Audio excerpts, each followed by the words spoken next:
Hello and welcome to France 24's weekly music show. I'm Marjorie Hache and my guests at this time are a new band called Pain Magazine.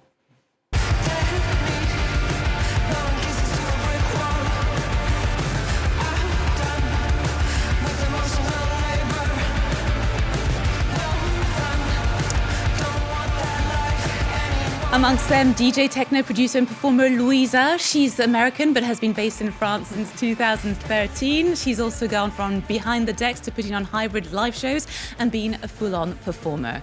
We also have Bart, who is a member of a French hardcore punk band Birds in Row, and all together they're part of Pain Magazine along with Louisahh's longtime collaborator Maelstrom. Now they've just released an album called Violent God. Louisahhh and Bart, thank you so much for coming on Arts 24. Thank you for having us. Thrilled to be here. It's so good to have you. Now, congratulations on releasing your first album. I have to say it did drop the same day as Taylor Swift's The Life of a Showgirl. Now, you do realise that artists such as Robbie Williams, Mariah Carey, Richard Ashcroft, to name a few, decided to move their album releases because they didn't want to go head-to-head with Tay-Tay, but you had no worry about that. No, I felt like maybe this wasn't our target market. Thought you were going to be okay. Unthreatening. And now, how did Pain Magazine come about as a project? Well, basically, our drummer with the Birds in Row had a bunch of shows with Louisahhh and Maelstrom on their like live act, and probably you fell in love with him because he's awesome. He's a delight. Yeah, Hi, Joris. is one of the best drummer, best producer, and with Birds in Row we had started like a couple of like collaboration works, and the idea of doing something together came pretty easily because coming from different spaces, different type of music, but with the same ideals, I'd say, yeah, the same ethos. ethos, yeah. It all made sense in the end, and though we didn't know each other really, because like we never met before, we ended up in the practice room, and and it meshed, it worked together. Everything worked together. And the title of the album, Violent God, does that symbolize your coming together? Where does this title come from? The first song, excuse me, that we worked on together is called Violent God, and it's the title track of the album. And it's funny because I'm the kind of main lyricist on the record, and I was trying to write a song like Bart. So it's perhaps more aggressive than I would normally write, but it felt like a really strong statement. The question, like, do I believe in a violent God, being the chorus of the song, and I guess something we all ask ourselves. Sometimes, yeah, we do. Well, how about we get another taster of Pain Magazine's first album. Here's a new live video. It's called Magic, and it's a track that will definitely appeal to electro clash fans of the 2000s. Russian fire moving car. I don't know how it got this far. I don't know how it got this dark. The thing I love, it keeps me stuck. Magic! I can finally be listen! Magic by Pain Magazine, a track to rave, rage and work out to. Now, I must add that not all the music on Pain Magazine's album, Violent God, is actually violent. You actually have some beautifully soft tracks, like this dreamy pop one that was apparently inspired by your four-legged friend. Weighs heavy on my heart. Some kind of prison. But I know love. Oh, that's the beautiful Devo there, and Louisahhh for Horse Song, which is on Pain Magazine's new album. We can take a minute just to admire how handsome Devo is and how beautiful. Very handsome horse. How did the link with Horse Song and this track that's actually about equality, sincerity, and self-esteem kind of build together? So Quentin, one of our band members and co-writers, asked me, so we did 3 5-day sessions to create this album, so a total of, I think, 16 days. And Quentin suggested that I write for him a song from my horse's perspective. So I kind of write a poem, and then he kind of boiled it down to this song and wrote the top line, and then I harmonized with him But it's the song is from Devo's perspective. Yes, horses are always a good source of inspiration. But you've also got topics like societal expectations, addiction to phones, which I think a lot of us will relate to, and the need to build an audience, that pressure both on social media but also on streaming platforms. Can you tell us a little bit what it's like as an artist to have to grapple with this sort of thing of wanting to be completely independent and not care, but at the same time, you gotta. Yeah, you gotta. That's the main point. It's really hard, like coming from a DIY space, like where we come from, where like you don't really care about all that, and you just like rely on solidarity, basically. Now that we are like more professional and stuff like that, and you realize how the whole industry works, it makes you want to quit, kind of. But then you still have, your band members and friends, and the passion and everything that keeps you going.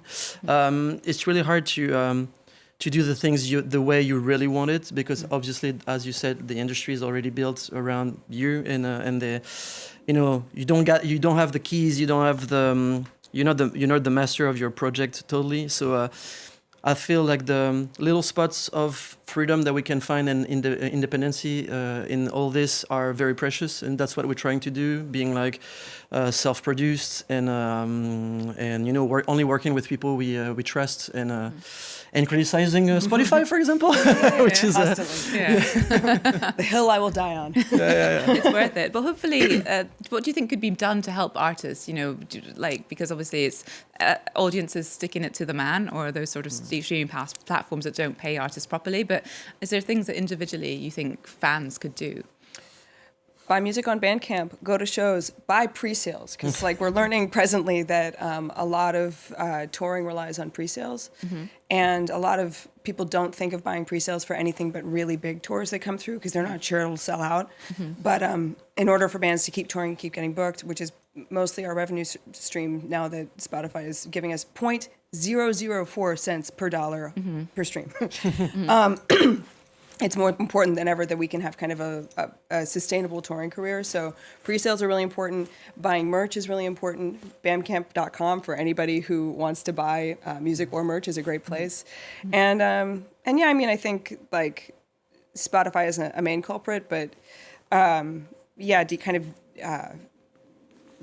deplatforming services that take money away from artists is a really good place to start. And you're going to be heading on tour soon in a few weeks. You've got like 20 odd concerts in France, but you're also playing the Netherlands, Switzerland, Belgium, and the UK.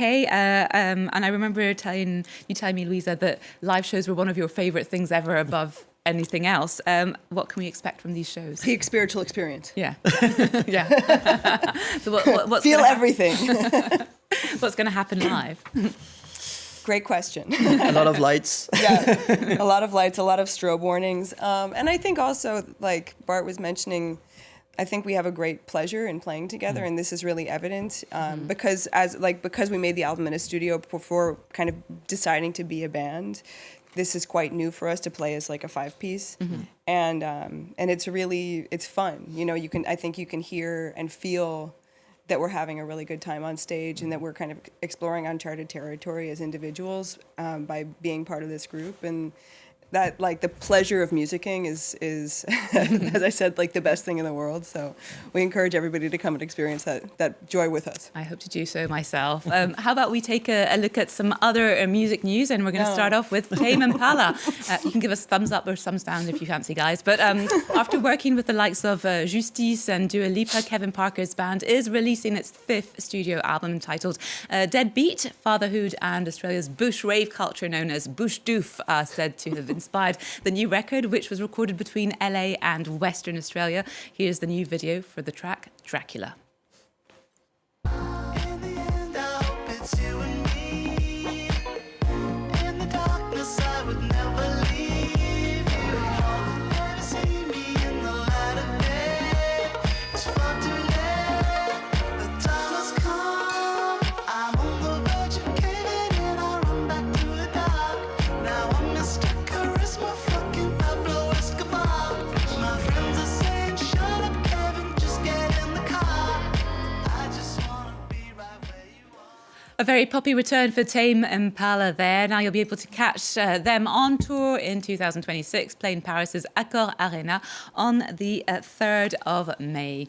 Over to Sudan Archives, who's actually an American violinist and singer-songwriter. She stated that through her music studies, she came across a violinist from the African continent whose playing style she related to much more than their Western counterparts. She counts Sudanese violinist Asim Gorash as one of her biggest influences. Her new album, The BPM, draws from the electronic music scenes of Detroit and Chicago. Here's the video for her track, Come and Find You. Come and find you, come and get it. I'm the finest, yeah I say it. Come and find you, come and get it. I'm the finest, yeah I say it.